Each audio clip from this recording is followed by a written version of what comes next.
Ketika berita perusahaan rugi mau dipajaki 1%, asli membuat otak Sontoloyo jadi mikir. Ada apa ini bernegara sampai perusahaan rugi dipajaki juga? Sudah harus bayar karyawan, bayar overhead, bisnis rugi, masih kena pentung pajak lagi. Sementara BUMN yang rugi itu sudah sering disuntik pakai duit pajak, duit APBN hasil keringat rakyat. Membuat banyak yang berpikir, kok lu nggak amanah sih kelola negaranya? Sudah memajak tinggi, duitnya nggak buat untung juga pemakaiannya. Asli loh, BUMN itu sudah regulator, operator, tersering monopoli lagi. Yang bayar produknya, rakyat semua bayarnya tunai. Lalu BUMN-nya rugi. Lah geblek pol, asli geblek. Sebenarnya apa sih yang terjadi? Kita melihat harusnya kita tarik mundur ke 5 tahun terakhir. Kebijakan kelolaan ekonomi negara, baik positif untung atau rugi, ukurannya bukan kebijakan kemarin atau bulan lalu, bahkan tahun lalu. Harus melihat mundur agak jauh, hingga 5 tahun. Kalau perusahaan UKM misalnya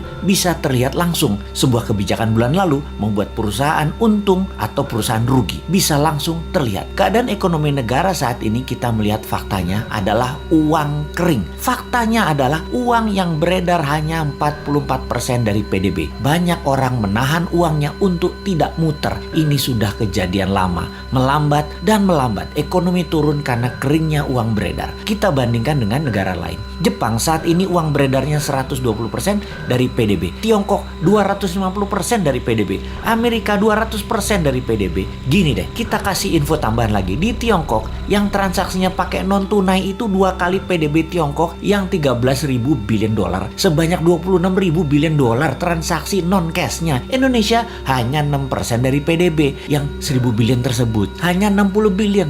Langit dan dasar bumi perbandingannya. Gitulah kira-kira kita membandingkannya. Kemudian pajak mau naik 5%. Ada tax amnesty jilid 2 lagi rencananya. Waduh bos, kalau ini kejadiannya dalam negeri dongengnya Hans Christian Andersen, kalau raja mulai menekan dengan menaikkan pajak, itu tanda-tanda loh ya. Itu cerita semuanya berakhir tragis bagi sang raja. Biasanya pangeran negara tetangga pasti ambil alih, dan untungnya biasanya nih ya, raja yang menaikkan pajak tadi punya putri cantik. Seperti sumber daya alam lah yang kita mau bandingkan dengan cerita Hans Christian Andersen. Jadi masih selamat-selamat dikit lah selama putrinya bisa terselamatkan. Mudah-mudahan cepat sadar bahwa yang bisa menolong sebenarnya banyak putra bangsa yang terbaik di Indonesia ini. Bukan hanya seorang wanita yang bisa. Sayangnya putra-putri terbaik tersebut mau membantu syaratnya semua menteri ekonomi terkait, yaitu sekitar 8 departemen, ganti semua dengan timnya dan minta kedaulatan penuh. Kan gak mungkin. Yowes, kita hanya bisa mengingatkan,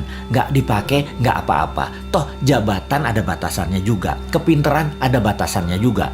Tapi bener deh bos, kalau kebodohan mah gak ada batasnya. Kembali ke pajak. Ini yang buat nyesek kebijakan keuangannya dengan menaikkan pajak tinggi dan menekan. Kalian itu wahai pejabat tidak ikut membuat kaya rakyat, malah majekin. Kebijakan pejabat harusnya membuat makmur rakyat. Begini ilustrasinya. Kalau rakyat dapat 100, dipajaki 10, oke lah. Lalu sekarang dipajaki mau 12% atau 15%. Sementara pendapatan turun hanya jadi 80. Ya teriaklah rakyat. Bener deh.